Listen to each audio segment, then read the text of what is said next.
Welcome to the CEN show, the voice of the world community. On Monday, July 4th, we had an excellent show on Conscious Corner with Professor Amin Ra and historian Joe Hembrick. The two guests that we had was dynamic. We had Professor Reginald Muhammad and Minister Michael Muhammad, and it just was an excellent show. Let me share with everybody the show.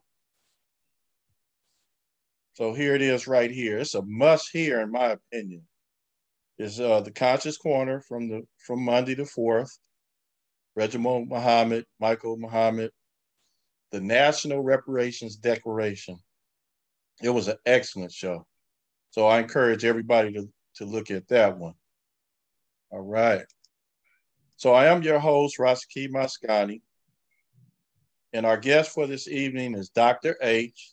The topic is why minorities need, especially Black people, need to invest their money.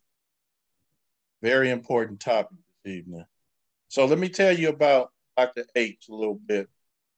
He is a colleague of mine from Centennial High School.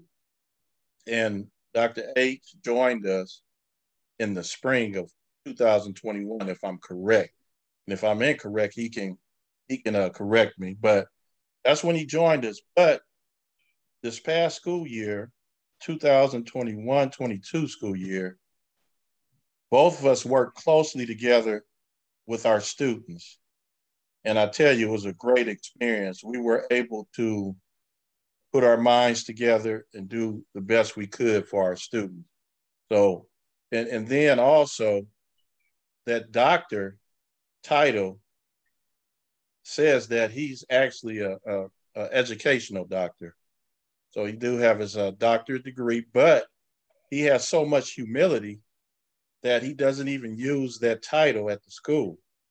So I want to commend him on him not being a person of, a person that walks around with his chest out saying, oh, I got a doctorate.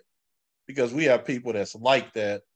And I don't think that that's really necessary. Let your actions show how you are in life and not your title, But I take my hat off to this brother because he does really good for the student. So, Dr. H, how are you this evening?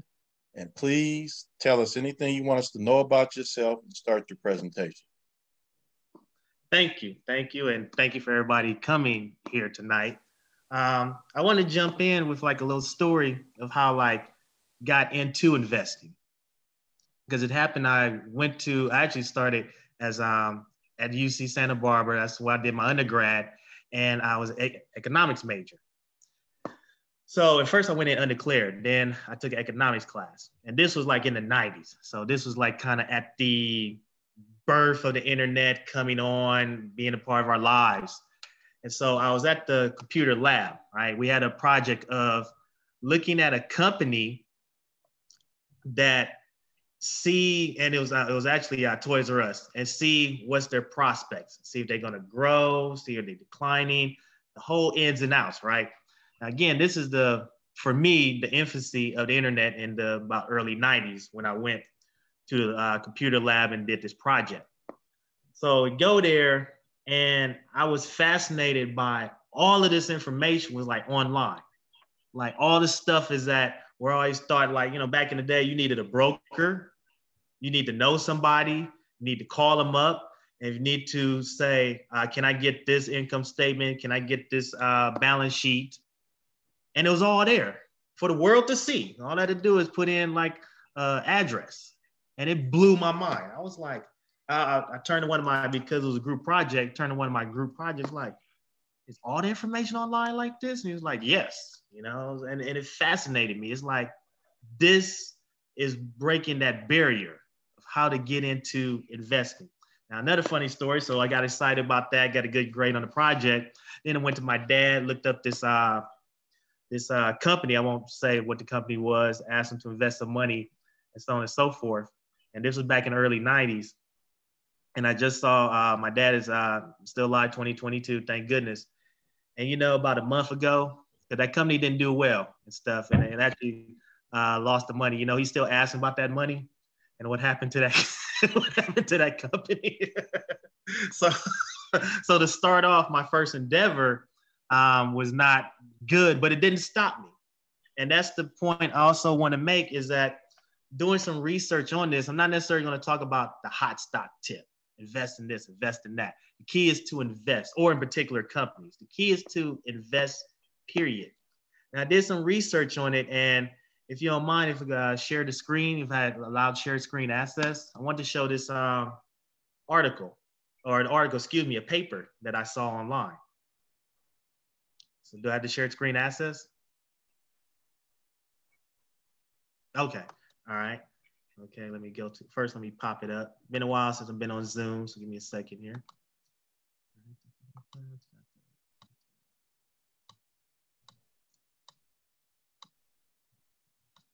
Okay.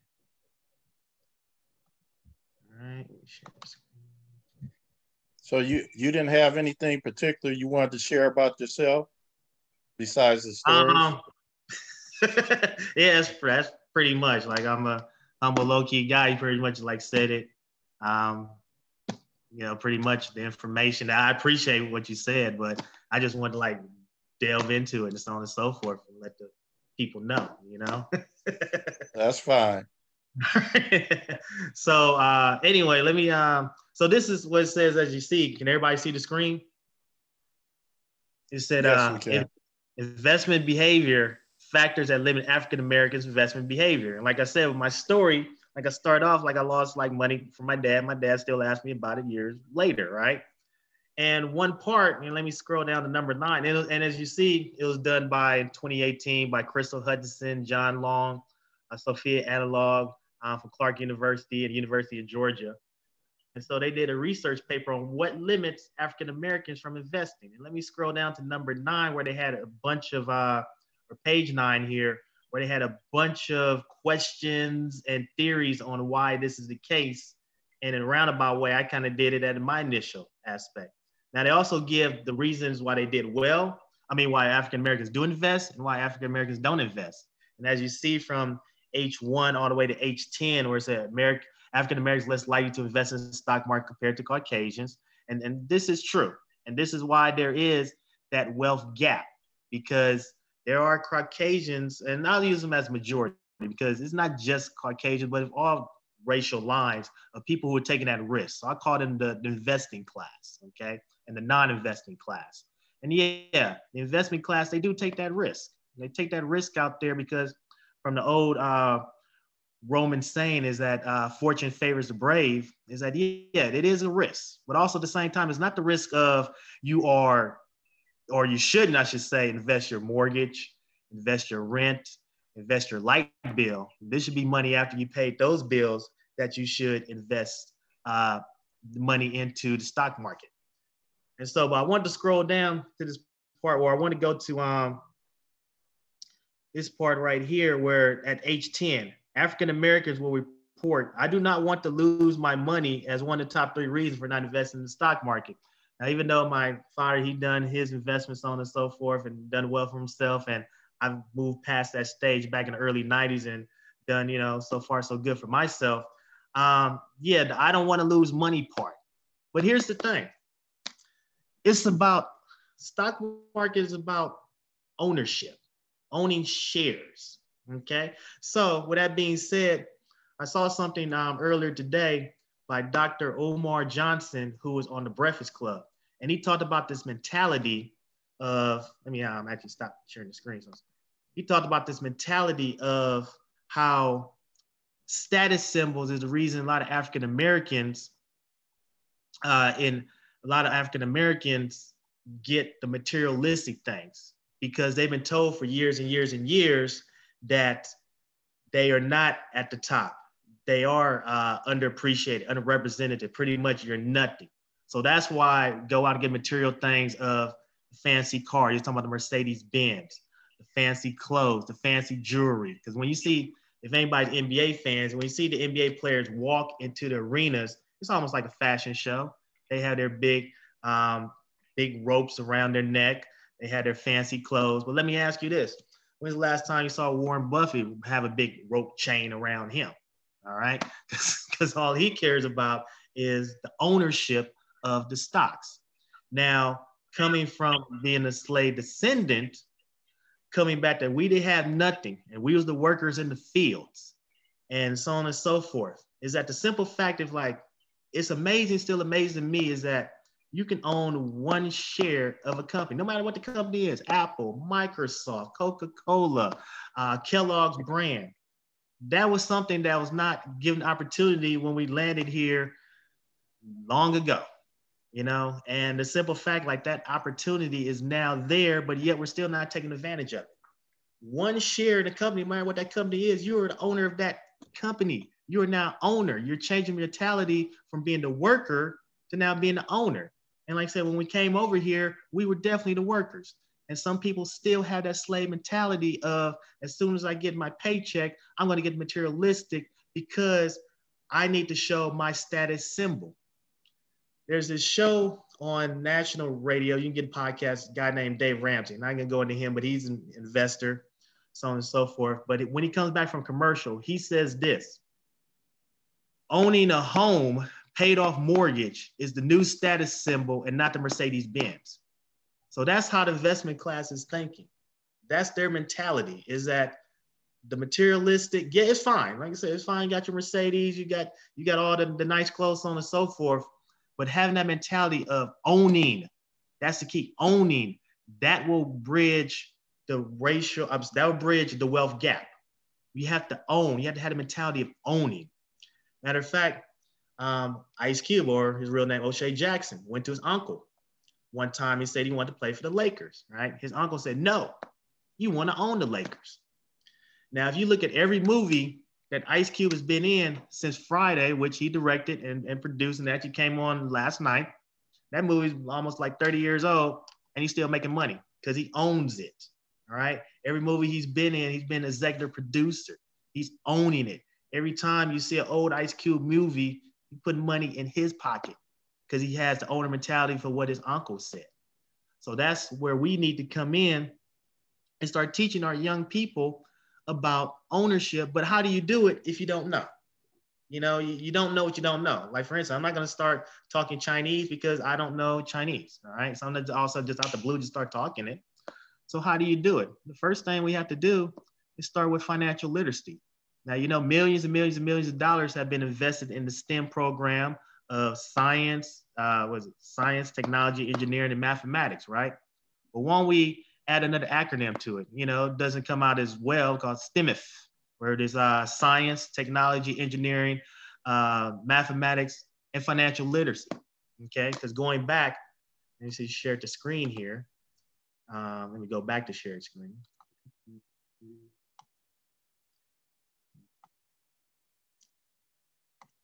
Going back to this part right here, where it says H8, African Americans will report, I do not understand how the stock market works. As one of the top reasons for not investing in stock market. These are the barriers, because now the barriers have changed. Because back when I was earlier in the 80s and 90s, you need to know a stockbroker, you need to give a commission, you need to pay, you need to make a phone call for the stock market close and put your order in. Now, all you need is an app on your phone, and everybody has a smartphone, and everybody also has smart computers. So that's all you do. So that barrier of entry has lessened, but yet still African Americans are not investing as the Caucasians are, or the investing class. They're not moving and ascending, into the investment class because they not understand the stock market. So that's where we have to invest in at the educational system, and not just like in high school. Like, so we work at a high school has to start earlier than that, because in my past I worked the whole K through 12 system. So I worked at elementary schools, worked at middle schools. It has to start, kid you not, as soon as they learn the ABCs, they also need to know an income statement. It is literally that serious because of the gap is so wide and it's getting wider. Yes, during this time we're taping July 6, 2022, the stock market is in negative territory for the whole year, or for the first half of the year. But it's not going to stay there forever. And this is the opportunity to get in. but also too, you need to know what you know. So that's why it needs to be more investment. It's funny about America, right? America, they can print money out of thin air. Like for instance, like they're giving money to the Ukraine, $40 billion, just like that, right? No money for the homeless, no money for this, that, and the other. And I was saying to like a coworker, well, what if we gave Ukraine 38 billion and 2 of that billion can go to investing in financial literacy within urban communities where they're not represented as much, you know, because minorities and especially Black people think that the only way that they can get out is through entertainment, be an entertainer, or get out their social, or let me backtrack.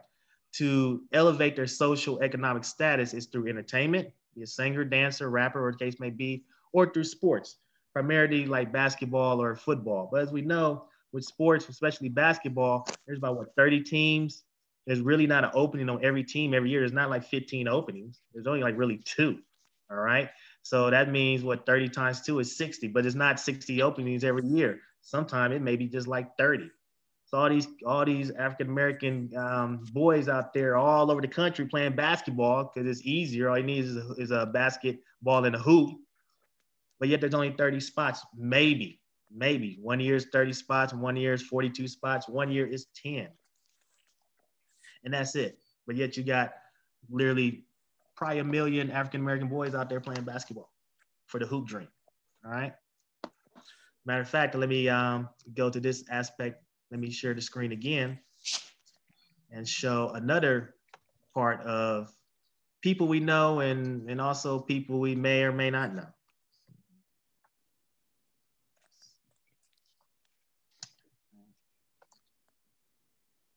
Okay. Now these 2 billionaires right here, now I'm about to show, as very familiar, especially this part right here, this area where we got Michael Jordan, billionaire. LeBron James, also new minted billionaire. And that is wonderful and that is great. Seriously, it is wonderful and it's great that these 2 men came from where they came from, not from money, but they use their athletic prowess to become billionaires, okay? But then that's the key. Michael Jordan and LeBron James are generational talent, all right? Not everybody is Michael Jordan and not everybody LeBron James. So the reason they got in was through basketball. But however, as I just stated, not everybody, despite what they think, is a great basketball player out there playing in Rutgers Park or playing at the local park, all right? So they have ascended, but they started through their athletic prowess, right? To get to where they're going. Now, I want to show you a gentleman who does not necessarily have that athletic prowess, but he has more money than Michael Jordan and LeBron James combined. Now remember, both of them are billionaires. This gentleman right here, Robert Smith, chairman executive of Vista Equity Partners.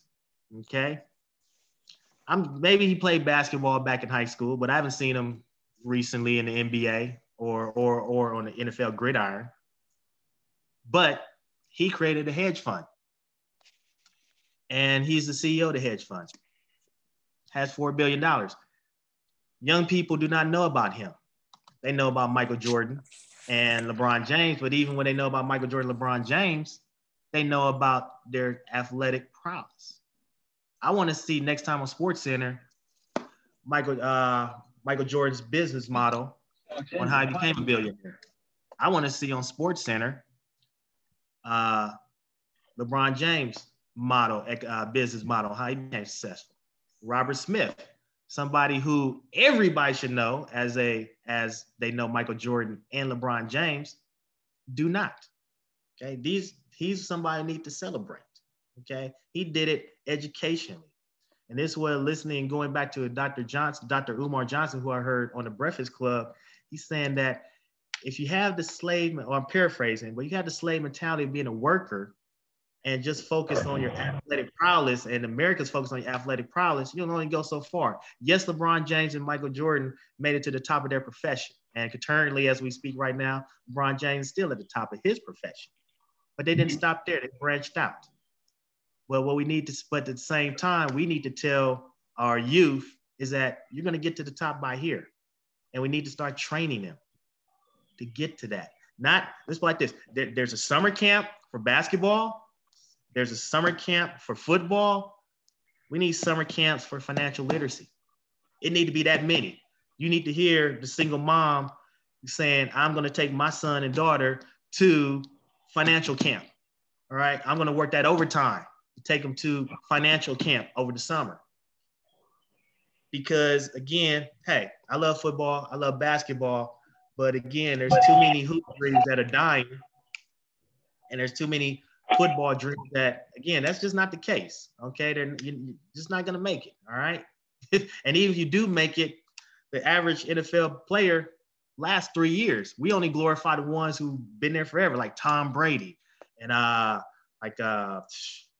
Odell Beckham and Matthew Stafford and George Kittle. Okay, these names we've heard for a while because they are superstar athletes, but there's a lot of athletes, max 1-2 years at best. They're going to have a whole training camp next month, well, later this month, preseason next month. And yeah, a lot of players who are very athletic are not going to make the teams that they're going out for.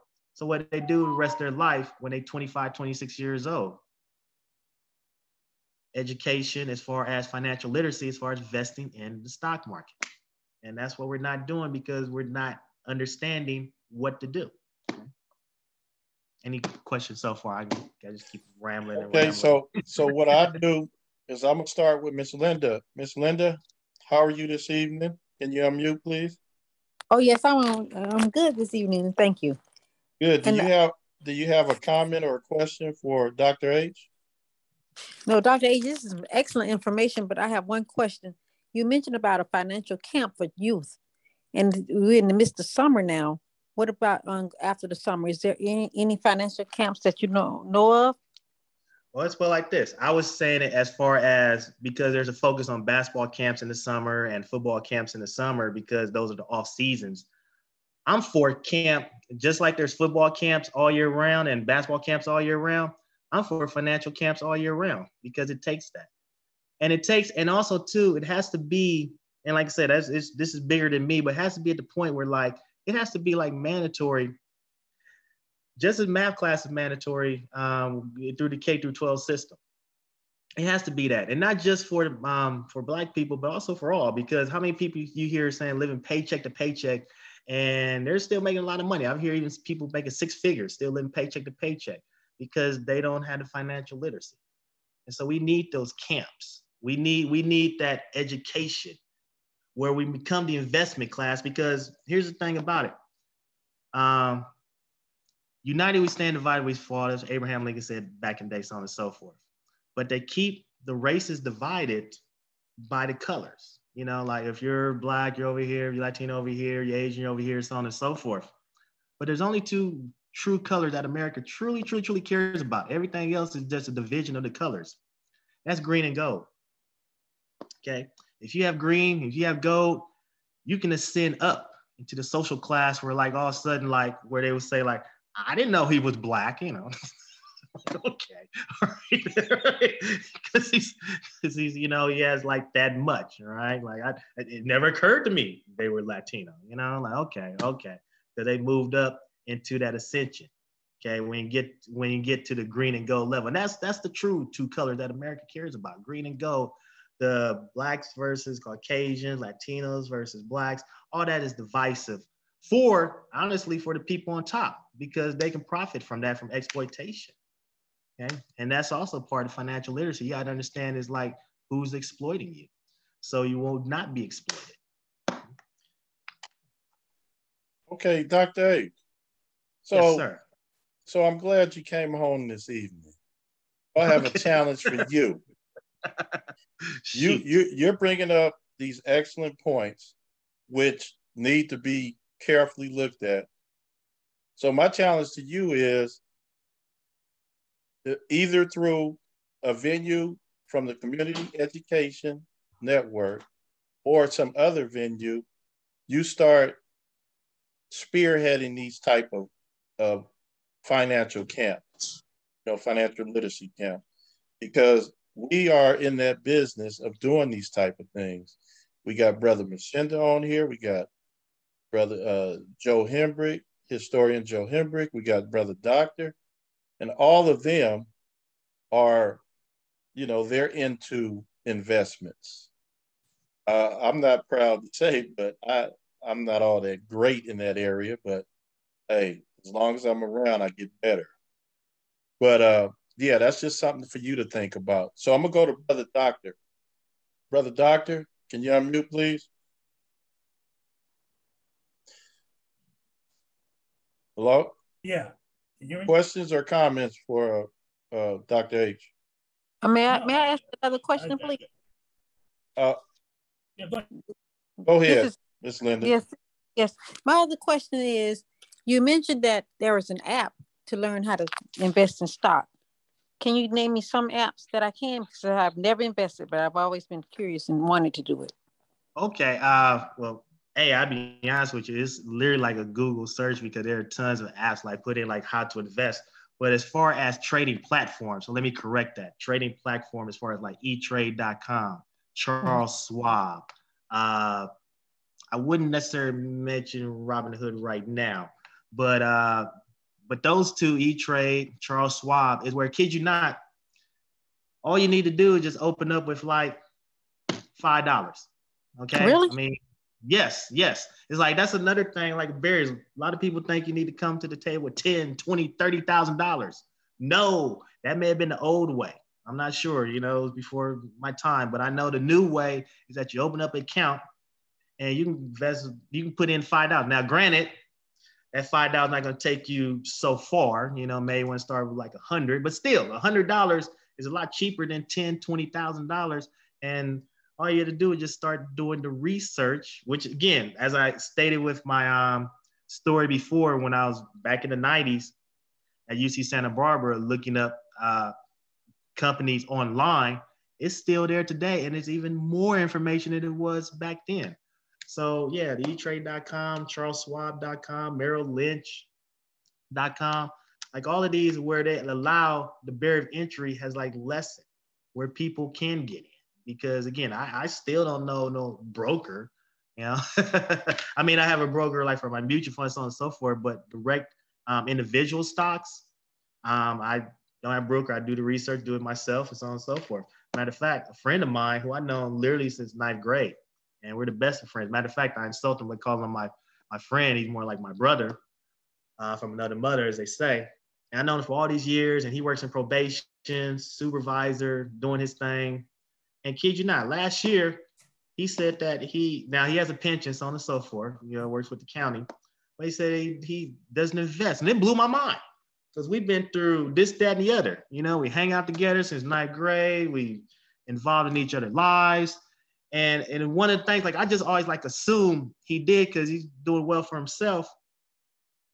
But in all the conversations we've had from serious to silly, we've never had until last year an investing conversation.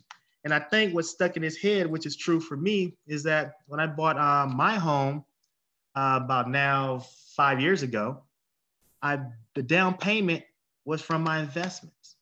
And that always kind of like stuck with him. I was like, yeah, like, and that's the one thing I have trouble doing, selling the shares. I'm such a long-term investor. Like I'd rather have a heart attack than sell a share, right? But nevertheless, for the greater good, sold the shares. That was my down payment. Got the home, so on and so forth.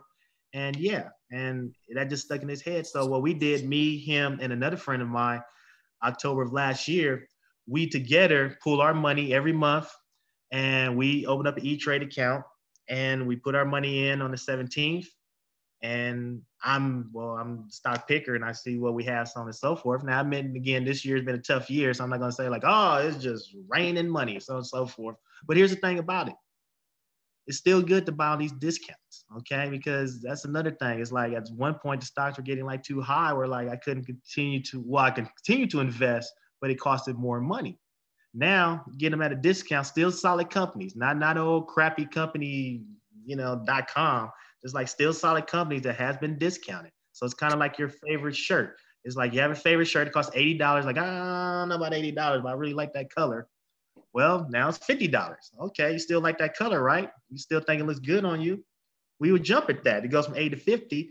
Sometimes people are scared because, again, about the losing money, what I showed before is that if a stock goes from 80 to 50, but if the fundamentals are still there, if the fundamentals are still there as far as solid growth, profit margins are in line, PE ratios are in line, and it's still a solid company and it's at a discount, why not get into it if you've done all your research and say, okay, I can do with this. I can deal with this company and it's at discounted.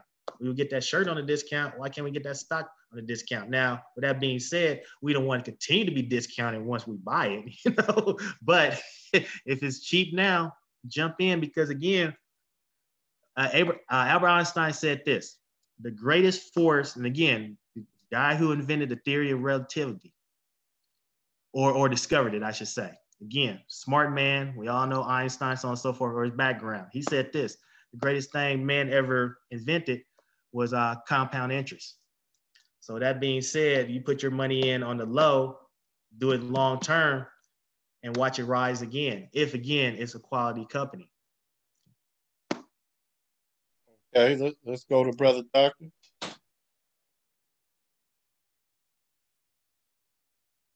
Yeah, I was gonna say, I agree with everything he says, and to the young lady Linda, I would just go to YouTube. There's so much information on trading stocks on YouTube. It'll just overwhelm you. It's a lot of beginning stuff.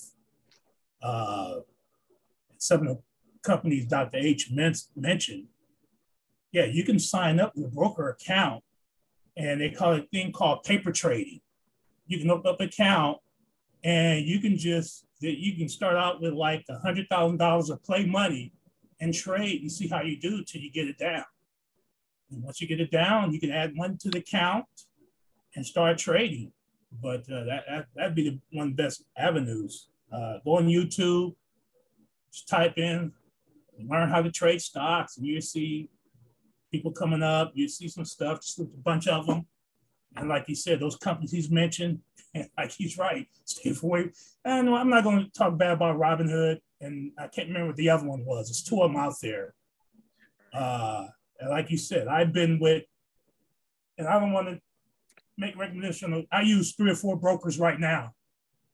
I talked about one that when I had Scottrade. I used to love Scottrade.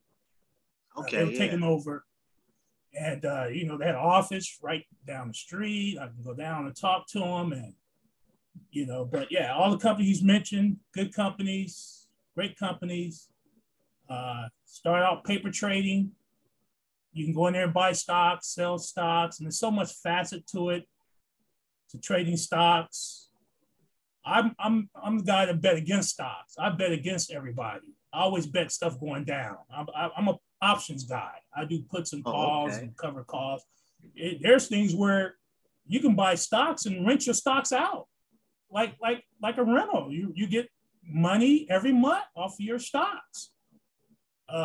Dividends, buying stocks they give quarterly dividends, and you get this in there's so much to it. Even I started out even with commodities. I used to trade feeder cattle. What was it? Feeder cattle. What's the other stuff? Just remember feeder cattle, because that's my last one. Feeder cattle, oil, sugar, and all the commodities you can name. Currency. I started out doing that currency stuff, man.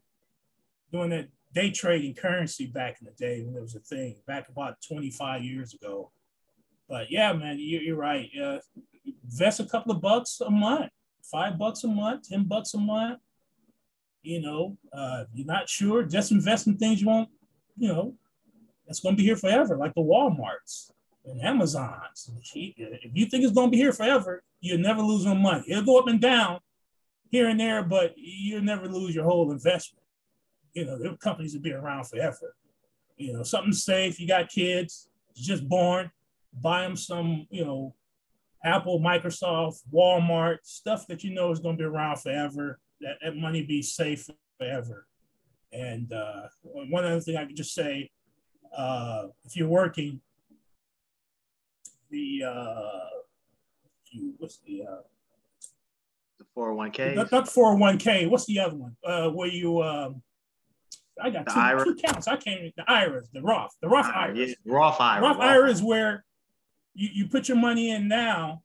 Anything you make, you can take it out tax free because it's already taxed. So the Roth IRAs, you can put money in there. If that thing grows, you can take it out tax free. They have a limit based on your year, your age, how much you can put in every year. But if you're working, you want a Roth IRA, a regular, IRA, and a regular trading account just to trade and get your, like I said, I got 5, 6, 7 account, whatever I got, you want a day trading account, a Roth IRA, a regular IRA, and just a regular account, just a day trade or, little trade here and there. When you see something, you just want to buy. But everything's on the internet. Everything's on the internet. You can find everything. I got back here before the internet, like you were saying, I got $30,000, $40,000 worth of books here. I bought everybody's book, everybody's program. I went to everybody's seminar. I've done it all. Lost a lot of money, made a lot of money. I'm not rich, but I know the ins and outs. Talked to a lot of people who is in the market, a lot of crooks, a lot of people got arrested. That's inside of the market. You got the dark pools. There's so much facet to this game. But yeah, just go on the internet, learn a little bit. And he's right. Put in $10 a month, $20 a month. Buy something. Buy something that you see out, like you said, Walmart, something that you just see around everywhere. Gas companies, gasoline companies, the Shells. I know a partner of mine, he went all in on Hess a year ago, 2 years ago. And he bought in with when it was 20-something bucks, or $19, because I had to explain to him how to get in and do a limit order. And he went in with a limit order around 18, $19. He just sold at the beginning of the year at $96, man. It's you can make a lot of money, and lose a little bit if we get greedy, like they say, pigs get fat, hogs get slaughtered, man. You can't get too greedy. That's it for me. All right, thanks, brother doctor. Brother Machinda? I'm broke, brother. I don't have any money. How you doing? Look, what you gonna say, Rasta? Now, don't sit up and lie to us. You are not broke. No. Okay. I have a job, but yeah, I appreciate what Brother Doctor just said. He concurred with Brother Dr. H. And I must say that from the financial literacy conversation that you're having, and then moving your way through kind of explaining some of the things about stock, I've been on that path probably for the last maybe 2.5 years, I would say, on the honest, being honest, because I was one, I'm a seasoned veteran in the game of life. I've been around a while, and I wasn't raised from a financial literacy standpoint. I was watching my mother and my father. They divorced, of course, at some point when I was young. So watching moms pay those bills, struggle, light bills, things like that. So had a sense of, develop kind of a sense of urgency to try to do something in life, try to, gain not so much being rich, having that concept, but more or less, like what's going on? Why are we in this position? So at an early age, I start, thinking about those things. But at the same time, as life, moved, as I matriculated through life, I had good ideas, things would pop in my head. I was confronted with some good things, but never really honed in on the spending the time to put toward learning the financial literacy, on the next level, becoming a student of the game. And so at some point in my young 20s, a friend of mine that lived across the street from me, living in Compton, and I came home from school in the summer, and he was going to a real estate class with Century 21. I said, "Where are you going?" He said, "Well, I'm trying to. I want to be a mortgage broker one time, but I'm gonna go take this real estate sales class and work my way through." And he talked about it. I said, he said, "You want to go with me?" Anyway, I joined the class with him, and so long story short, that was the beginning of me trying to understand about investing. Of course, we were talking real estate, and so what I reflecting back and what I tell a lot of my students and people that I deal with still on a daily basis is that uh, you know that I tell them my story, and then of course I tell them the same thing that you're saying, Dr. H. It's like I deal with community college students who are coming in, whether they get a trade or some kind of associate degree. But I not only do I involve myself, with in their lives on a regular basis, weekly, and I have conversations about schoolwork, homework, those kind of things. But like when they're getting ready to graduate, and one of them particularly, and this happened to be a little white guy, but I've told plenty of brothers and sisters, don't get me wrong, because that's I have a passion for that because I know my story, and we can relate more, and there is a divide. Not only there's the digital divide, there's a financial literacy divide, all these divides. Of course, we were divided up, as Brother Hembrick always talks about. How they tripped out, Brother Ra and the rest of the guests who talk about how. So, okay, we've been divided. We haven't been conquered though, but we've been through a lot. But financial literacy is something that I was having that conversation today with one of our deans at another campus. We have 6 campuses, and one of them, sister, and we were just talking about that. And she's close in my age, and she said, in our generation, we didn't get that. And so, I said, you know what? Kind of like your boy, Dr. H. He didn't get it, although he was your boy. Well, I got a lot of intelligence. I had a buddy he bought a house right up by the campus that's worth about $2 or $3 million now that he sold. Well, that's another story, but he wished he would have hung on to it, but he made some money. He was trying to tell us about real estate back when I was 18 years old. 19 years old. But I heard it and I was listening, but I didn't take the time to learn. So I always talk about you have to learn the industry-based jargon. You have to understand, So back to what you're talking about with E-Trade. For myself, a couple years ago, I opened up an account with TD Ameritrade, and I invested in a couple of things. Won't name the stocks because I put 150 in there. It's down to like $32, But right now, I went in ignorant, but it was just something that I thought I would invest in so I can, and I didn't care about the $150. It was kind of a low tuition. It was more or less that I'm going to use those investments, and then I'm going to look at these charts and all these educational resources that they have to offer, kind of like what you're referring to. Also, and so I have a little nephew that I'm helped raising, and I talked about him on the podcast before. He's 16 now. He just got a job. First thing he said, he called. He has a car, but he needed a ride to work because he don't have his driver's license. I said, "You stay out that car till you get your license." "Yes, sir." So I picked him up and I dropped him off at work. We had a little time in the parking lot. You know what he said? "Hey, I got it. I'm getting my checks now on Friday. What about those stocks you've been talking about?" I said, "Okay." He had a few minutes. I said, "This is what all of the kids are digital savvy now. The iPhone is a computer. The Samsung Galaxy is a computer. So they have this powerful tool in their hand. And so instead of gaming and playing games and texting and TikToking, we all like to, have entertainment. Nothing wrong with that. But at the end of the day, use it as a tool, young brother." And so anyway, but he already knows because he spent a little time with me. But he asked me about the stock. I said, "I want you to put in Google AAPL." He put AAPL in there, and he knew immediately. He said, $141. He knew that was per share. I said, "Well, check this out." And he read up. It used to be $6.99 or whatever, and more. And I said, I tried to talk to him about stock splitting and dropping, the prices go down. He was catching on. He started moving that chart, and he said, "Look what happened here at this time." I'm like, okay, so I'm gonna work with him. So he's a work in progress. And I'm saying this is just a little example of what you're talking about, this financial literacy.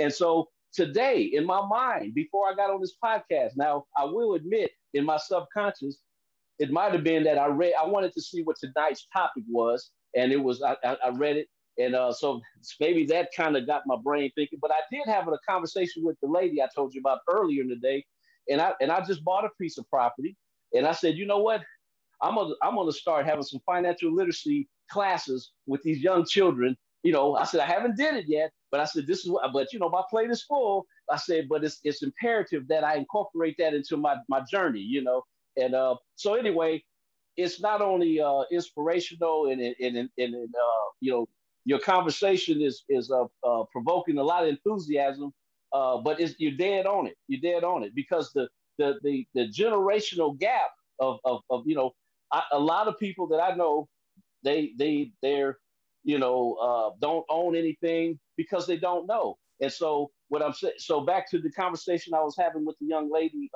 this morning, we were talking about like leaving property and leaving investments for your, you know, for your love, for your children or your descendants, and you know, to pass it on, you know, generational wealth like other people do, you know, buy land because they're not making any more land, you know, different things like that. So anyway, you kind of got me excited about that. And I know I go on YouTube. Brother Doctor was talking about YouTube, the Earn Your Leisure Network, EYL.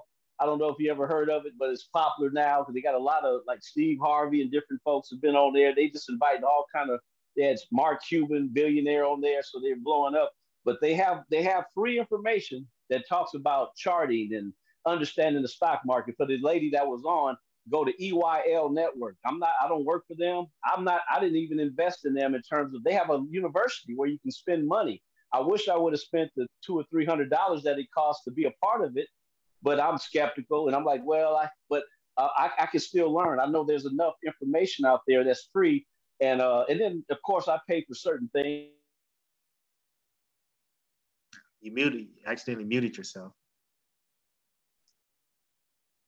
Brother Mashinda. Well, see now, my wheels are turning. IL. It's called Earn Your Leisure Network, and they Okay, got these two brothers. Can you hear me? Yes, we hear you now. Yeah, I'm sorry, that phone was ringing. But I was saying that if you go to EYL Network, YouTube, just go to YouTube and type in the search EYL, and it'll pop up. And they have these two brothers. They have the Monday. You know, they talk about what goes on every Monday. They talk about what's going on with the stocks and things like that. Do a whole overview, and they have a lot of classes. So you might want to even invest in their program if you can afford it, to where they have a lot of information, breakout sessions, and only for the members and things like that. But I've learned a lot. And back to the brother, see, I'm gonna talk all day. You better cut me off, Rusty. So the bottom line is that compounded interest. See, a lot of people don't understand that because it's like, man, a lot of people say I ain't gonna open that up because I can't afford that. Not have that little $50, that little $100 out my check. But they don't realize I opened up an account one time back in 2000. Okay, back in 2003, I had about and in 2008, you know, I was having like $25 coming out my check. That was it. And after a few years, I had like about $18,000 in that thing. It's crazy, you know. And I might have jacked it up to about $40. I don't remember all the details, but the point is not much coming out my check. So anyway, so what happens is, so when in 2008 the stock market was like doing this thing, going down and whatever. So I said no more. So I cut it. I said, and I left it in there, but I know you're not taking no more money out of my check. So I wish I would have left it in though, because one, I forgot all about that account till about a couple years ago. I looked at the account; it had like $34,000 in it. You know, it still was doing this thing without me putting any more money. So that's when I said, "Oh, wait a minute, I might have missed the boat somewhat at my age, you know, in terms of that, but still I haven't. I can still make money, but I'm definitely gonna pass my information on to my son, my nephews, my nieces, and all my students that, you know." So anyway, I'm done. Thank you, Dr. H. Thank you. Oh boy, I tell you. Yeah, that's good information, Brother Mashinda. All right, Brother Hembrick. Brother Hembrick, are you there? Yeah, I'm here. Yeah, I don't have any questions or anything. All this is foreign to me, like a foreign language, so I'm just listening. Okay. Well, you definitely invested though. That's for sure. Yeah.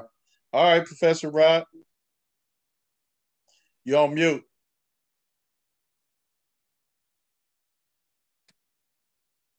Appreciate what's been said, if I understand correctly, and I really enjoyed the commentary from everyone. Just have a few questions, and really want to thank you for being on the show and your insight and your direction. Is investment a gamble? Let's put it like this. Now, there have been documentaries of recent, the way the stock market has gone because of what's called quantitative easing and what Chairman Fed Powell has been doing lately, has said it is a gamble, but at the same time, I'm going to say no. And I want to bring up something what Doctor said, but also too want to not scare Linda because Doctor started talking about the dark part of the stock market, so on and so forth. We don't want to scare Linda or anything like that. If you want to get into it, no, I'm not scared. Definitely not. Oh, okay. Because there's something like Doctor. He's a professional. He's doing options. He's doing shorting. He's doing all of that. It's like I want to pick his brain more about that at a later date, so on and so forth. But it's not a gamble if you know what you're doing. And I'm not saying like you go to Vegas, you see those people under a roulette wheel or blackjack. They know they got the whole game. They know they're gonna beat Vegas, so on and so forth. But I say no, not as a gamble for the simple fact the historical returns. The historical returns have taken people from poverty to prosperity. Okay. Like I said, maybe the first half of this year, as we are recording this on July 6, 2022, maybe that prosperity is not as what it used to be. But if you've been invested and you're a long-term investor, again, it goes from poverty to prosperity, or if you start at the prosperity level, it goes from prosperity to even higher prosperity. So do I say it's a gamble? I say no, for the simple fact of this. There are certain funds where just like old fashioned, nothing sexy about it, not the hot stock. And that's why I want to bring up like the Linda, so on and so forth. Linda, check out, again, I'm not recommending anything, but just, just starting in to put you in a path of S&P 500 fund indexes. These are indexes that follow the S&P. So you had the 500 quote unquote best companies in America, and they follow their path, and you invest in this index, which again, you following that path where you can get stronger returns and positive returns. Like I said, this year, who knows? At the end of the day, who knows what tomorrow brings? But this year, it's been a little tricky, but at the same time, you get in at a lower point. And also, too, when you're doing your research, and I say this to everybody, whether you're looking at mutual funds, indexes, or individual, look at the historical returns, okay? Look at the 5-year historical returns, 10-year historical returns, and start from there to see, like, if there's negative across the board, then there's where your gamble comes in. If you're investing in a company that's been negative for the last 10 years, yeah, you are gambling. But if you've been investing in a company where the last 10 years they've had double-digit returns, less of a gamble, more of a hedging your bet. So do I say it's a gamble? I say no. I say it's a gamble to not invest into the stock market. All right. The second question, and I'll summarize that at the conclusion remark. The other question is, what role does racism play in the stock market? Well, for years, they wouldn't even let us invest. Exactly. Historically, I'm just going to say, historically, wouldn't let us invest. Matter of fact, I was doing some research on that as well before I came onto the podcast. It's where like, yeah, if you was in a certain part of town and so on and so forth, like, yeah, the racism historically has played a role which led to I want to say the income gap, but the wealth gap. But now with the barriers of entry have been lowered through the trade accounts we talked about, the E-Trade, the Charles Schwab, so on and so forth. That does not play a role because it's more, I kid you not, there's a lot of algorithms out there, okay? A lot of algorithms where they're focused on pretty much what you're bringing to the table rather than as far as your investment and how much compared to what's your color. So yeah, historically, definitely, but now those barriers have limited, okay? So again, like I stated before, only true two colors in America is green and gold. Okay, it's like well, I disagree with that, but let me just keep on moving. What about the role of inside trading? Okay. Well, the role of inside trading is like this, and I've said this to my friend who I stated earlier that we started investing like in October. It's like, and I know Martha Stewart got caught for investment, insider trading, so on and so forth. A lot of people have, not just a lot of people have. Yes, that's one like more of the more famous ones. I think personally, to be honest with you, it's like I'll compare it to like football in the South. Everybody was paying everybody, even before they had the new deals where you can pay the athletes in college football legally. You know, Alabama was playing players back in the 70s in Georgia and all of them and so on and so forth, the big wigs. It's just that it's how you do it. Okay, so is there insider trading? Yes. It's just how you do it. Just like in Congress, are there bribes? Yes. It's just how you do it. It's just like make sure you're not getting caught, so on and so forth. Now, am I on the inside? No, I'm not on the inside. I'm still looking from the outside information. But yeah, there's definitely insider trading going on. It's just about how you take that information and how you apply it. And also too, your network of people. You know, if you have a hater in your network, yeah, they're probably gonna blow the whistle on you. But if everybody's on the same path, then yeah. But that doesn't also mean like you're gaming the market. You know, like I said, they got the inside. If you're looking at the market closely, you see something rising, so on and so forth. They'll tell somebody on the financial news network, it'll leak out. And then if you feel that company is strong, you ride with it. Even though maybe somebody put in more shares than you do, nevertheless, it could be a rising boat, it's a rising tide. All right. Now, and the first part you were saying that, you know, you use a lot of Europeans as examples. You got the crypto arena now. You have Odell Beckham say, "Pay me in Bitcoin." You have take now. You've had Black people invest, but they invest not in stock market. They invest their time and labor. Sometimes they invest in their children, getting them an education. Do you recommend people, because sometimes you look at investment as a class thing, working class people or people with liquidable funds. When you live in paycheck to paycheck and you barely making it, then inflation come in and you really barely make it. See, there's reasons a lot of poor people don't invest. They don't have it. They don't have the liquidable fund. And we represent a large portion based on statistics as far as the average pay that Black people make. They used to say this: a white boy with a high school diploma makes more than a Black man with a college degree. They used to say those things. Now, I'm just asking you, what role does liquidable funds play in investment from the standpoint of you encouraging people to invest?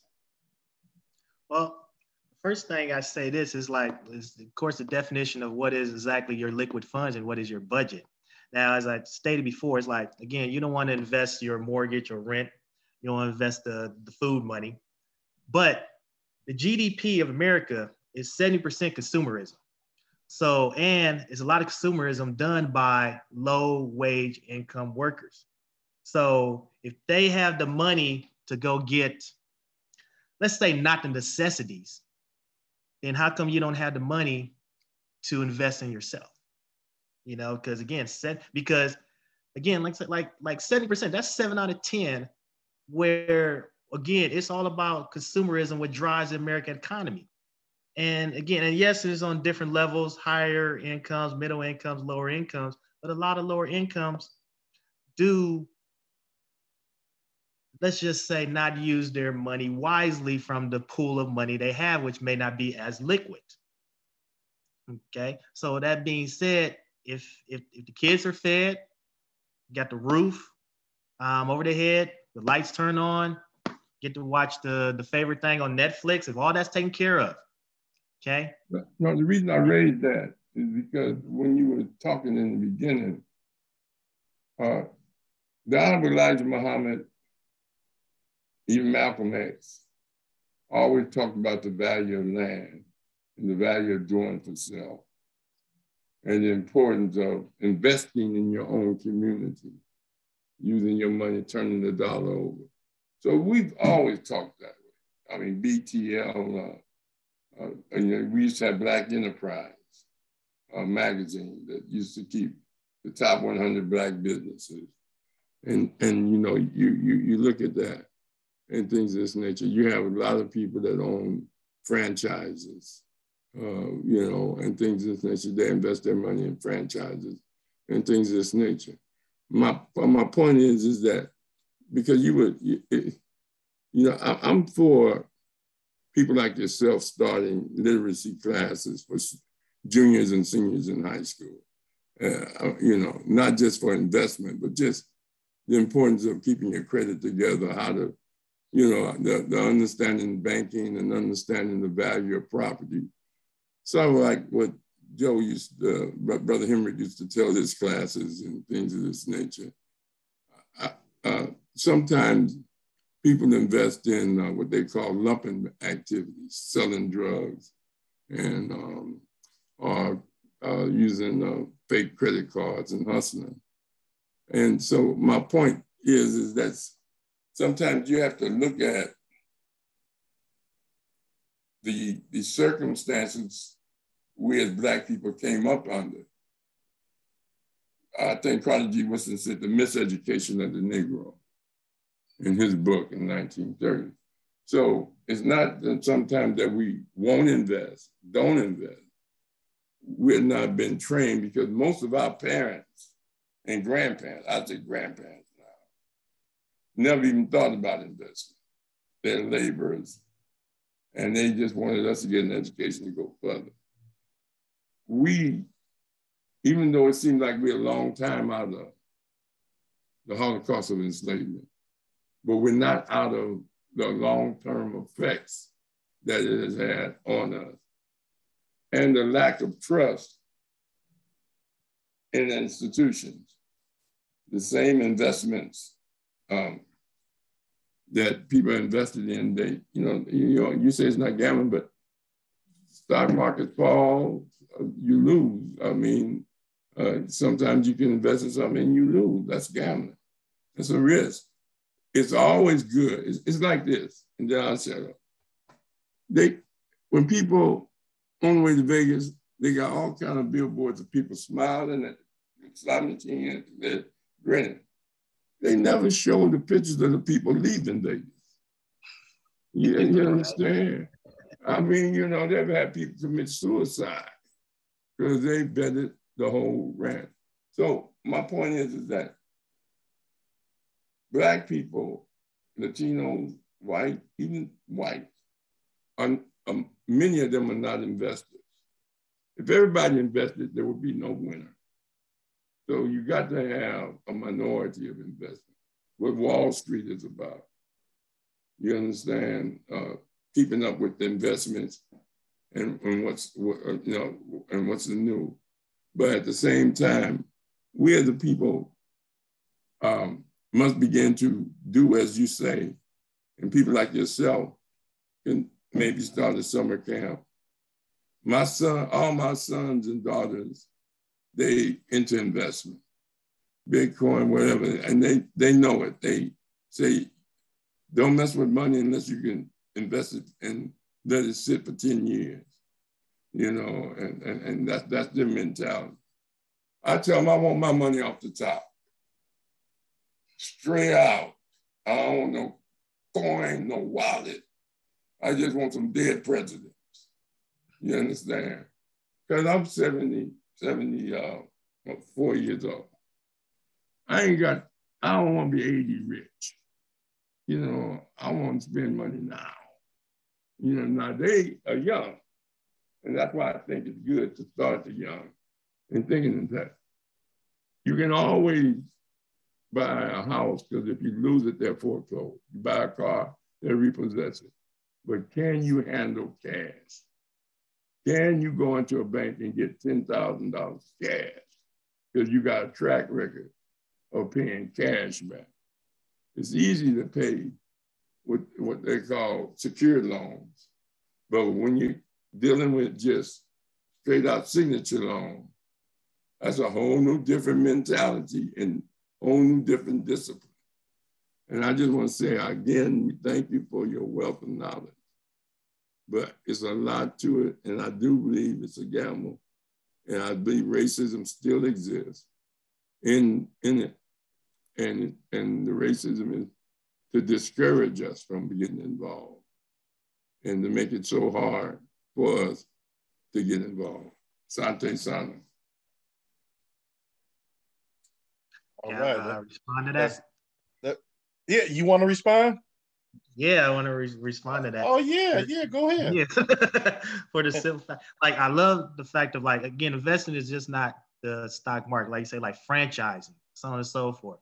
It's like, that's great investment, you know, business, whether it's in our community or another community, long story short, owning. That's what I was talking about earlier, owning things. And when we came from off the boats, we was the workers and had still, as you said, now we have like that, still that slave mentality in some aspects.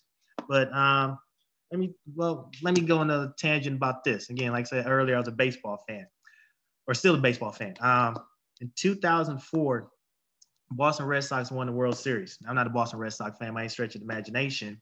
But the Boston Red Sox before then didn't win the World Series for like 1,000 years. I'm exaggerating, but been a long time, and they feel those curses, so on and so forth. Their pitcher, I won't name him now because he's very controversial, but he said in this interview, why not us? How come we can't win the World Series? Just because we had all this past bad luck going against the Yankees, going against the Reds, going against the Mets. You say, why not us? Why can't we win this year? And that's why I say the response to you is like, yes, we've had a history of discouragement. Even as today, yeah, there is discouragement across the board. Not saying it's not, but also at the same time, I'm saying, like, why can't it be us? You know, like, even though the past was tough and the present is not smooth at times, but also too, like, why not us? Why can't we not invest? If we put our money together, which is green, like I said, my best friend or my brother and my other friend, we put our money together and we just started. We started like back in October. I put my money back 20 years ago. Okay, just piece by piece. Anytime I get a couple of dollars, my first mentality is like I like how Machinda's nephew, he wants to invest. So when you get a paycheck, you want to invest. That's how I am too. As soon as I get my paycheck, I'm invest. Matter of fact, they take money out before I invest. All right. Then after I pay my bills, I invest some more. I mean, sometimes I overinvest. You know, I look up, since we get paid once a month, I'm midway through the month and and I can't afford a cheeseburger. But the simple fact, all my money went into investment, right? So that's what I'm saying. Like, yes, the past has been horrific. The present, at times, difficult. But again, why not us? Why can we not change the future, even though we've had a not great past? That's all I'm saying. Like, seriously, why not us? Why can't we do it? Because now we're at the stage of there are more of us educated. Okay. And we also too, we don't have to do it in secret as they did during slave time. You know, if a slave found out they can read, they kill them, right?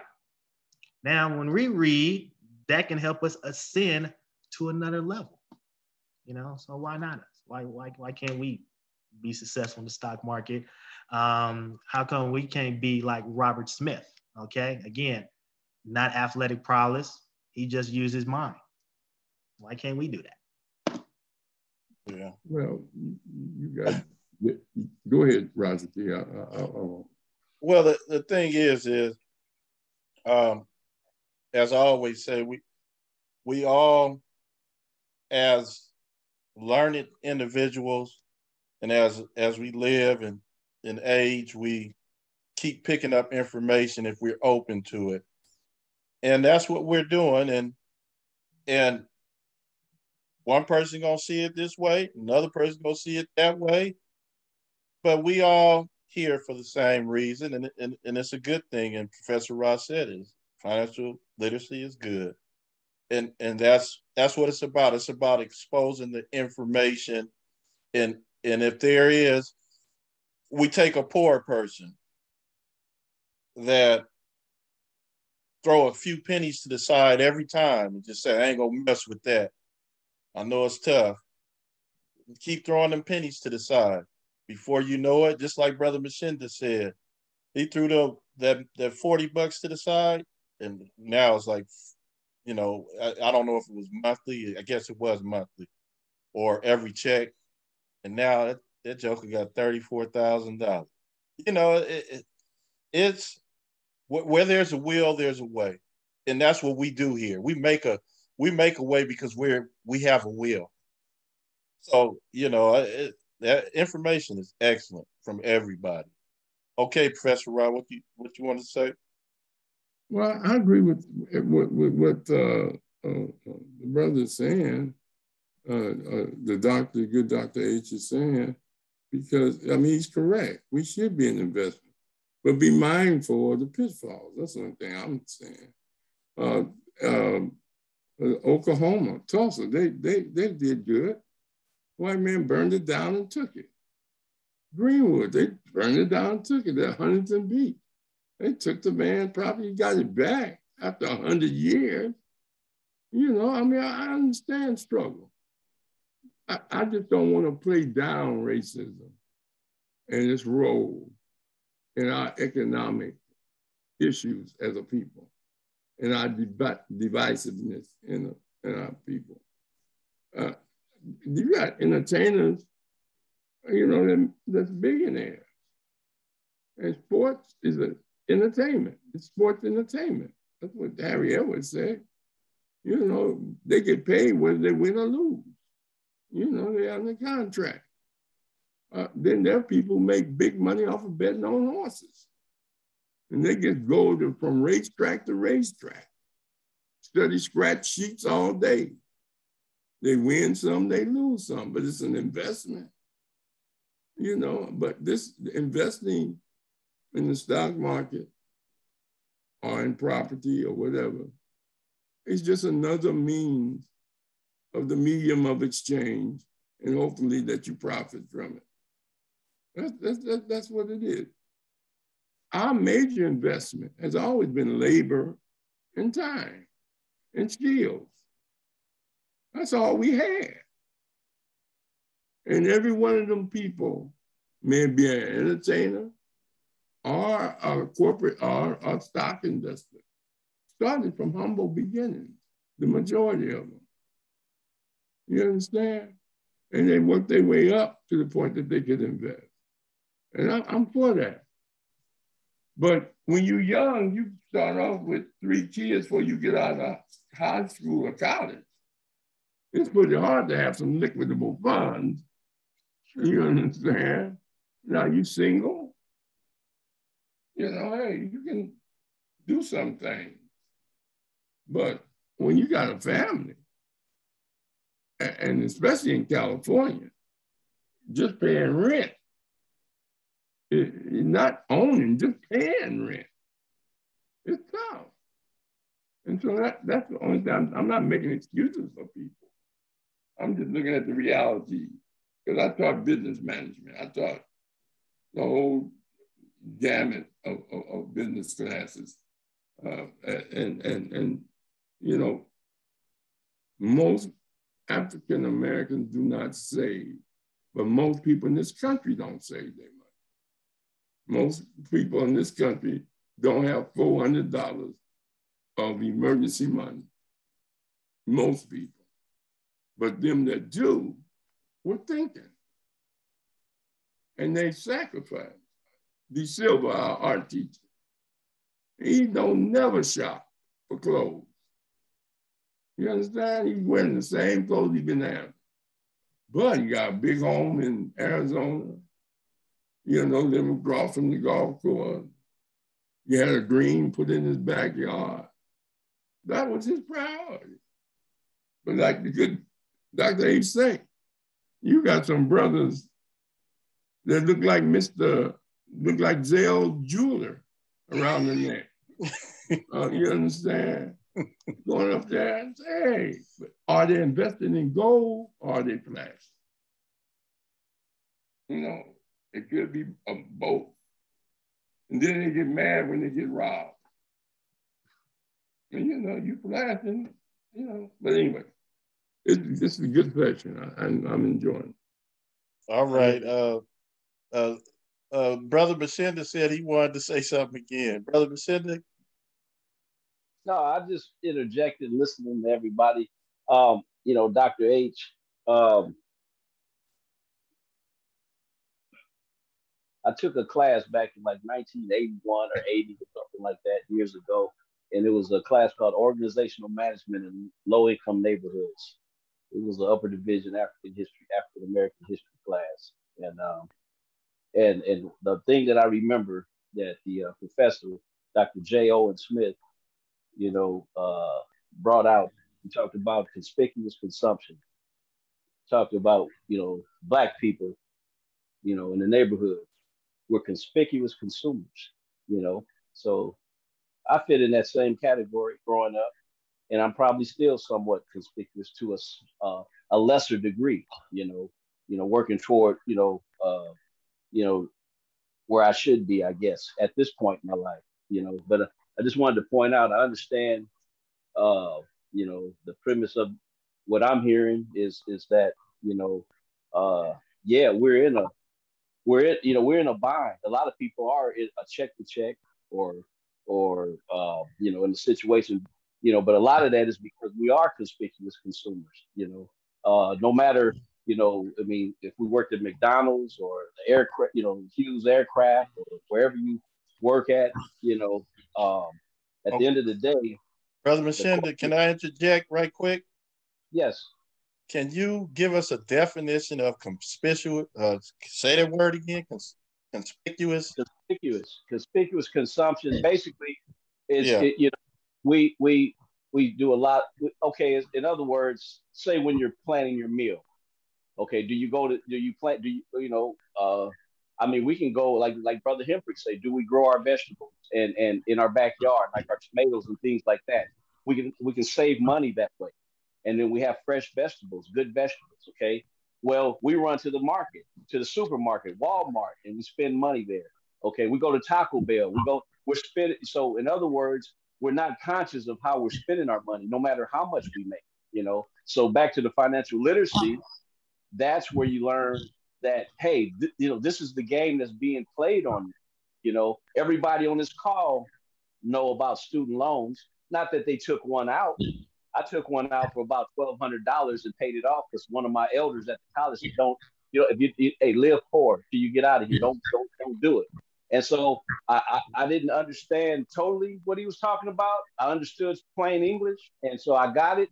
But I trusted him, and I didn't get any more loans because what happens is when you don't have money, you know, when you get some, you know, or you have access to something, whether it's a credit card or what have you, we tend to get these credit cards and we'll run them up. That's conspicuous consumption. Yeah, that's money you don't have, you know, but you spend it. But I'm not hating. Don't get it twisted now, because some people, that's how they eat. Hey, no matter what, we got to eat. So there is a war going on. But what I'm saying is, I think from the financial, you know, once you know, slowly but surely, or however you get it, it's not even. I mean, it ain't even about investing, you know, in stock. I mean, that's a next level thing. Just the fact that how you spend your money. I think Dr. Rod talked about the credit rating, how you protect your credit.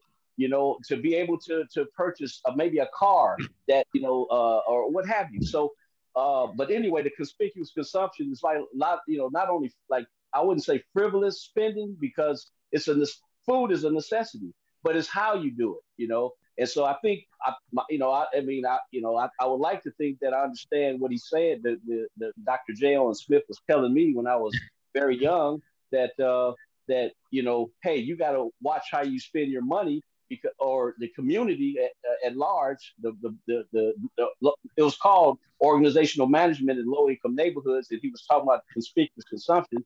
And one of the reasons why we remain at a certain level is because it's like the Hispanics, they live 5 or 10 in one house, and then they, not all of them. We can't give everybody credit, but it's a lot of them, that pool together. So if we pooled our resources together, if Dr. H's homeboy would have understood him at that level, or if he would have conveyed him at a younger age, I mean, we don't have any faults here. It's what it is.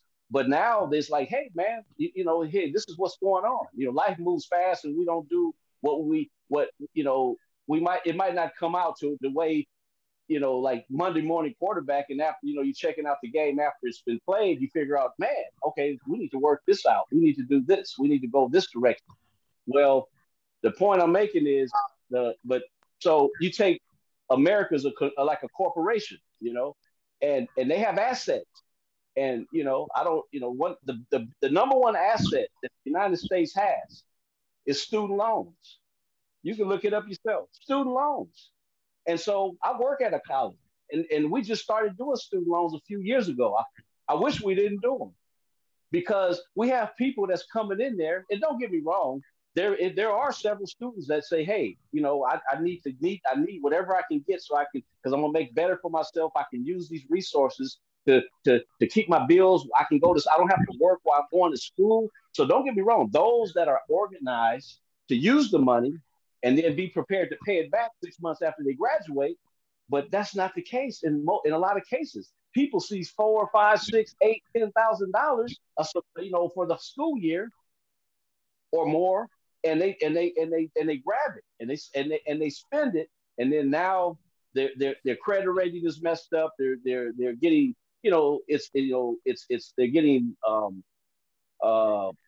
their checks, they're taking money out of their checks, they're garnishing their checks, or what have you. They run into financial ruin.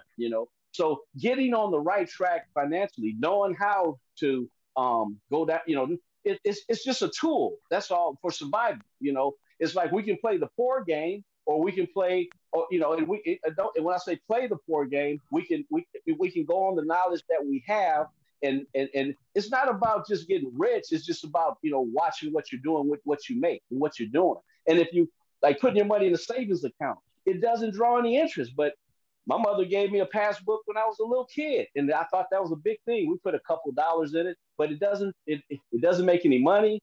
It doesn't do it. So there are better monetary or financial products out there that will yield a better profit than, say, putting your money in a savings account. So, but I'm a skeptic, and I'm still a skeptic, but I've taken some chances. But at the end of the day, that's part of it. Because we once, like when slavery, black people were the commodity.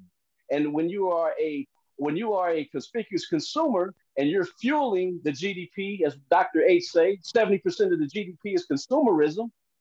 That means that, all the spending, frivolous spending, or reckless spending, or uninformed spending, or whatever you want to call it. I ain't hating. It's just, and I've been part of that. But I'm trying to get out of that funk slowly but surely. That's my thing. But but of course, I respect people. And if you work at Walmart or Taco Bell or IBM, hey, whatever. But it's what you do with it. And you'd be surprised that a lot of people have made a lot of money making money like minimum wage. People have put just a little bit at a time. And then, it's exponential, compounded interest, understanding that. I just wanted to interject that, but I'm good. All right. Thanks for that. So, Hembrick, I don't know if you wanted to say something. Yeah, I'm apologize. I started listening out in the beginning, and I kind of dozed off. A little tired today. And I have a buddy, old teammate of mine. That's all he talks about is investment. Invest. He's driving Porsches, and the whole family is driving Porsches and all that. But I'm kind of like from the old school, like Professor Ra. When I was coming along, they said the only thing real is real estate. And that's the route I went. Listened to some older brothers, and I've been able to acquire, you know, quite a bit of, just a little bit of property over the years. And the investment has really gone crazy from like 85 on. I've been investing in real estate. And like, for example, I bought first house I bought was for $66,000, and now it's worth $600,000. And I'm in the process of fixing that up now, getting everything new on the house. But I'm going to look into it a little bit. I have a few nickels I can spare to throw on that side, but I really don't know what I'm doing. And I'm going to re-listen to the tape, you know, to kind of pick up on what I missed. And I'm going to call my buddy who's been bombarding me for the last couple of years about this very subject, and see, you know, what can be done. I do research, but I'm mostly historical researcher. I don't, you know, business and all of that has never been my cup of tea, other than the real estate aspect of it. And I just bought those and let them sit and just let the years go by. And, you know, because I used to teach my students, I don't care how raggedy a piece of property is that you buy, it's going to increase by $10,000 to $15,000 every year, wherever it is. And if you fix it up and everybody else starts to fix theirs up, the value grows. So that's what I've been banking in, you know, most of my adult life. But yeah, amendments. That's a dirty word to me. But and also too, just the school that I work at, and I worked at K through 12, but the high school level, love it. And not only that, just the students I work with, hey, let's keep it real. They are of like my color, and then even of the browner version of my color. But at the same time, it's like somebody took a chance on me way back when. Just want to pay it forward. Yes, sir. So what you want to leave us with, the brother Dr. H? I want to leave with, from what I've heard, this has been a tremendous, first of all, thank you again. This has been tremendous, educational. Like I'm on summer break, so my brain has been turned off. So it's turned on again today. But also too, just hearing that, my focus was on investment stock market, but investment real estate, investment franchise, investing in yourself. That's it. And that's what we haven't always done on a consistent basis. So simple fact, we can invest in yourself. And like I said, Shinda, like you like 30, 40,000, you put away on $20, $40. That was like pretty much my whole premise of this conversation. It's like, you don't have to start with 10,000. You can start with a little bit. The acorn grows into the mighty oak, right? So man, you put that away, you got 40,000. Some people don't. Some people don't have that. And then talking about like real estate, so on and so forth. Some people don't and have not invested in real estate. And time has passed. So this has all been wonderful. Let me just add one more thing I think hasn't been mentioned. And Brother Mashinda was kind of hitting on it with the conspicuous spending. Now, a key word to a lot of accomplishment is sacrifice. You know, we have a nature of wanting certain things and wanting some things that's not too good for us. And we partake in activities that may not be all that great. Or you just, you know, you want to do something, you may want to cut the activity in half and sacrifice that one half and put that one half into some investment. So I think that's another good word that needs to be added to the conversation this evening. Yeah, when you want to accomplish something and when you have goals, sacrifice is a key element in accomplishing what you want to accomplish. So, Professor Rob, before we leave, do we have a guest for Monday? You're on mute.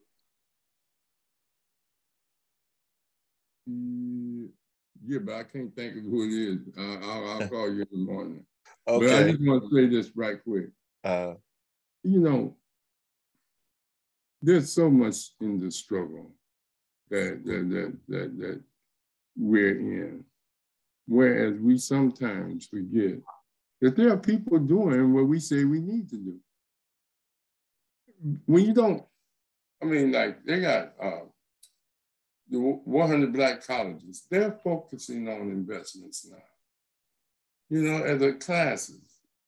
I just spoke to a group of young men who are part of a Kappa's League, a fraternity league. They're in high school, juniors and seniors. And they have a financial literacy class, a part of their training.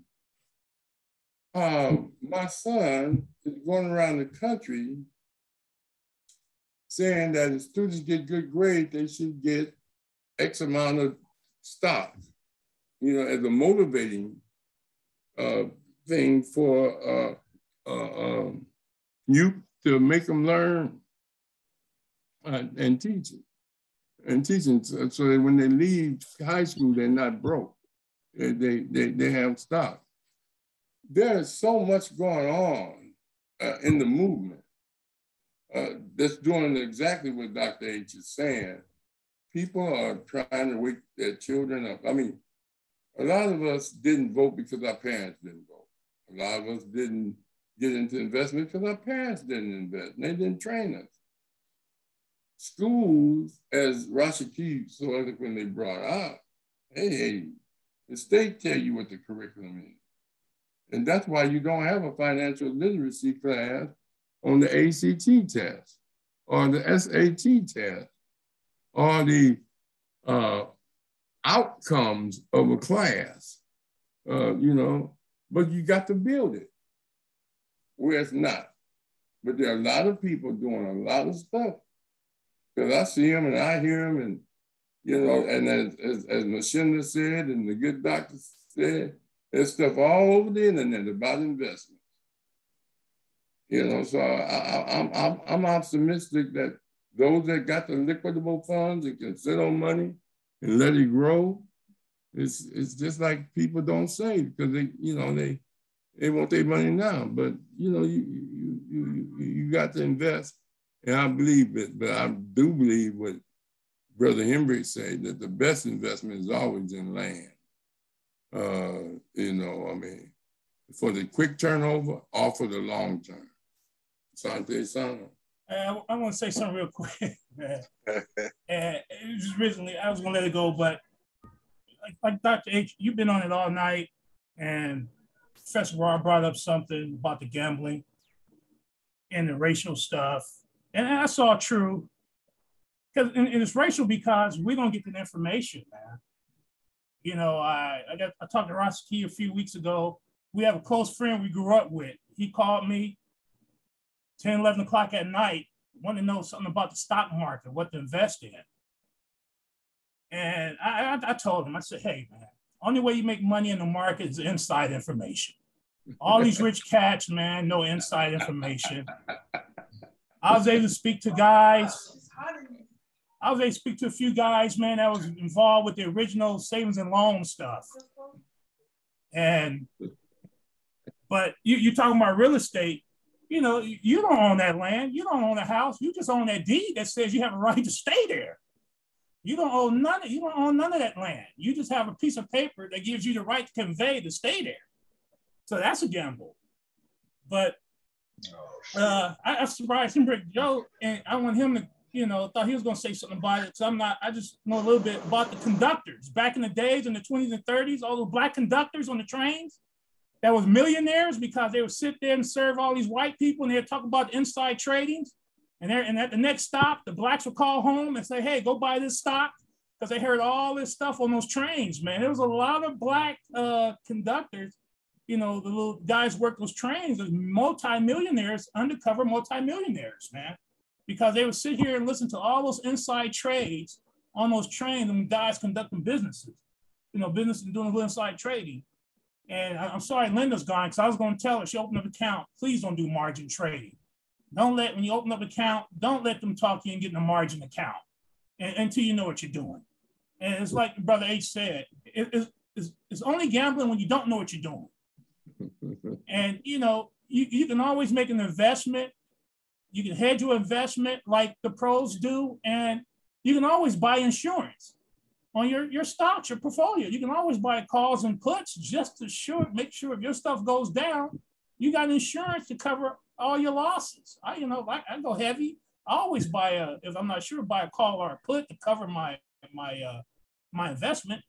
But yeah, man, if Dr. H, you're talking about that school, the little training, if you ever get something started, man, where you get a bunch of kids and you try to trade, and you, like I say, I will give you an example, get them doing paper trading, and the top 5 kids, man, that, that can come after, 4 or 5 months, 6 months, if they got a successful trading thing from the paper trading, and you want to give them some scholarships, man, I can support 4 or 5 kids at $500 to open up their first account, man.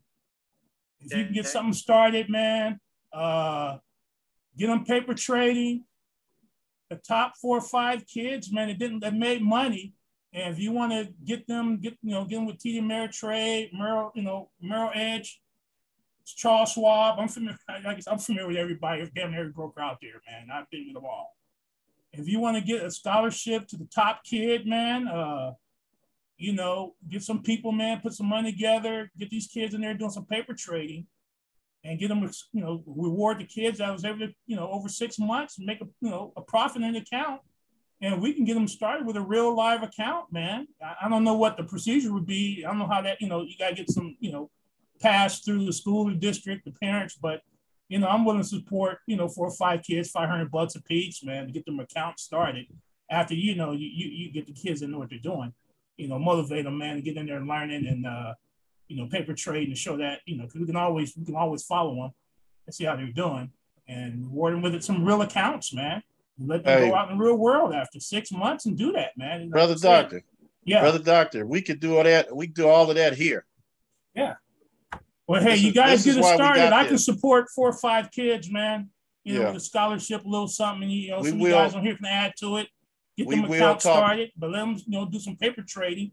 Get your little summer thing going, and at the end of the summer thing, whoever got the top, who's ever profitable. Brother Doctor, I'm on top of that. Who's ever profitable, man. I'm on top of that, so don't worry about it. We gonna do it. We don't have to wait for nobody else to do it. We'll do it. So now, Dr. H, awesome, excellent show this evening. I'm glad you came on because you didn't started something, and because you started something, we gonna finish it. All right. So I appreciate it. I appreciate you coming on, and you always welcome to come back on. Matter of fact, you're gonna be part of the team. I'm already electing you to be that. So I'm already gonna impose on you. You know what? I'm gonna tell you a little inside joke within our RSP family and stuff like that. I'm gonna come on as many times you come to the IEP meetings. Oh man, now you bartered. I had to say that, but I'm gonna come on way more than that. I had to say that. Hey, no, but that's good. I'm gonna hold you to it because I'm gonna start coming to IEP meetings. Now you all right, said okay. Yes, sir. Okay, so now I secured a guest for next week, but I haven't got the topic yet. So we will have a guest for next week, and if we don't, just in case something happened, we're going to have the Black Community News Forum, and that's by our master teacher, Professor Amin Ra. He came up with that, and that is our ultimate substitution for a guest that don't appear. Black Community News Forum, because there's always things to talk about. All right, everybody. Please stay on after I stop this recording. Dr. Davis, I need to ask you something. And again, wonderful show. And Conscious Corner, and each one teach one. Good evening.